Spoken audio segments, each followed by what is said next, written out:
They weren't just entertainers. They were one of Japan's most sacred art professionals. They dedicated their lives studying, understanding, appreciating, and advancing every aspect of the Japanese art and how it can reflect their culture, history, and tradition. That's why each of their performances is not just a show, it's an experience. And then a Western journalist decided to tell the world they were prostitutes, and the world believed him. Don't forget to like, subscribe, and hit that notification button. I would really appreciate it. Now let's go back to the video. A Western journalist named Arthur Golden wrote the book Memoirs of a Geisha, based on the story of a former geisha, Mineko Iwasaki. Yes, it is clearly classified as fiction. The problem is that he stated it was based on a true story and never made it clear, even on interviews after the movie and the book came out, that his version of a geisha is very much removed from reality. The result? He single-handedly destroyed the reputation of one of the most valued and sacred art profession in Japan. Golden portrayed geishas as high-class prostitutes, groomed to perfection until they are ready to be deflowered.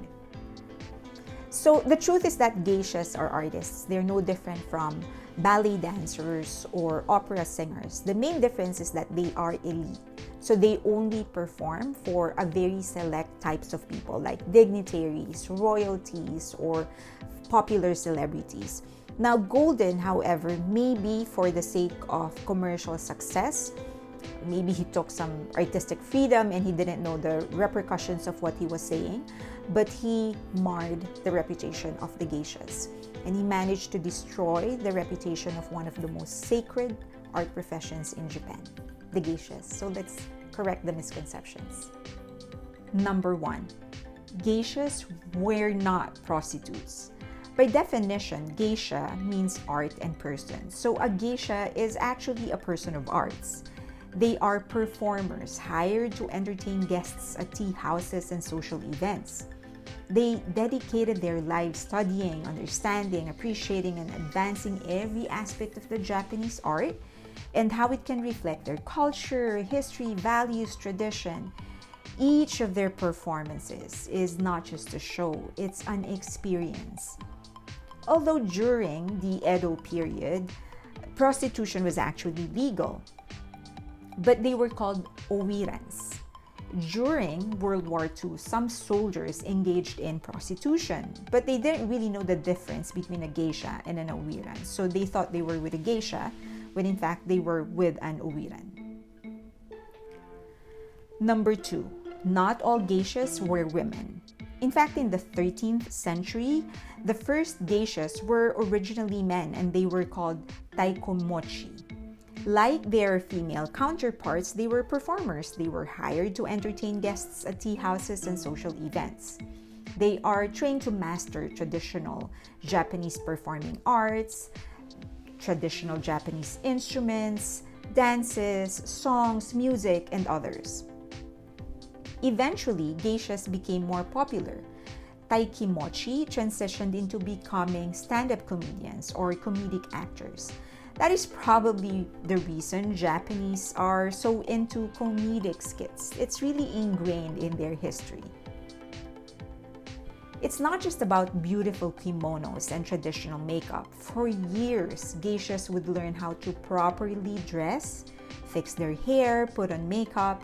Now, operative word, properly, because they actually have a proper way of putting makeup and hair. They're known for their white face, but there are very small but important details that we must be aware of. On the back of their neck, there should be a part that is not whitened. Eyebrows should be black. Their lower lip is shaped to be a flower bud. And the geisha status dictates what type of makeup they could actually apply.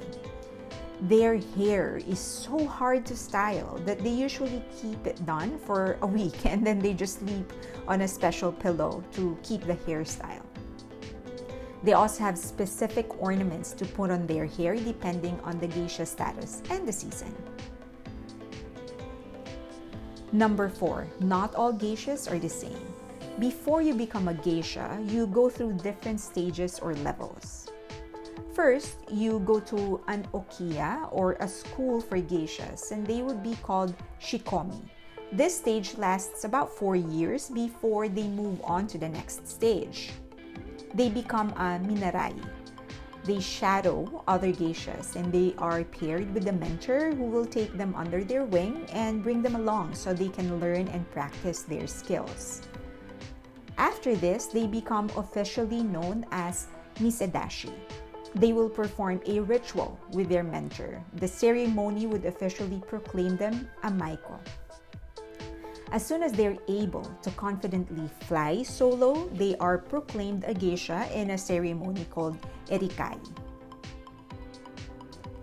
Number 5, if you think a K-pop training is bad, you do not want to know the life of a geisha trainee.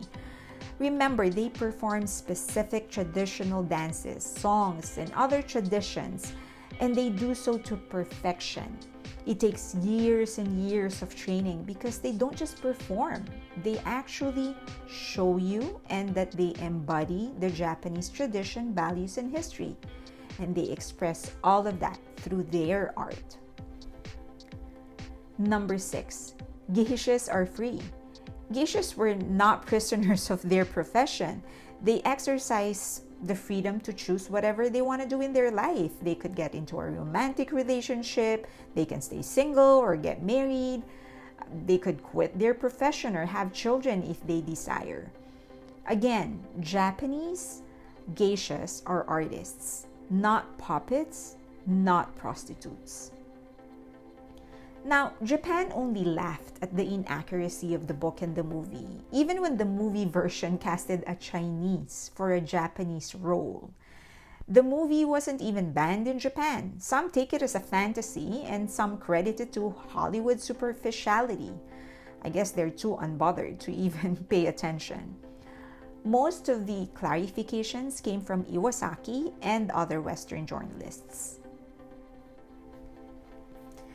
Iwasaki actually sued Golden, and she went on to write her own book and told her stories and tried to correct the many misconceptions that came about because of the Book of Golden. And this should serve as a lesson for all of us. I hope that when we talk about somebody else's art, somebody else's profession, that we become more respectful and we become more sensitive and we do our own research to determine what's actually right. Because more often than not, when somebody produces an art or practices an art profession, it isn't really just about that art. It isn't really just about that person. It's a reflection of somebody's culture, tradition, and history. And more often than not, it isn't just about that person, but it reflects an entire race. This particular one is about Japan. So I hope that more people get to read Iwasaki's book and that we become more familiar of the actual story of the geishas. That's it. I hope that you learned something. If you have anything to share, any violent reaction, leave them in the comment section below. Or you can get in touch with me in any of the social media links that you see on your screen right now. And again, don't forget to like, subscribe, and hit that notification button. I would really appreciate it. Till next time.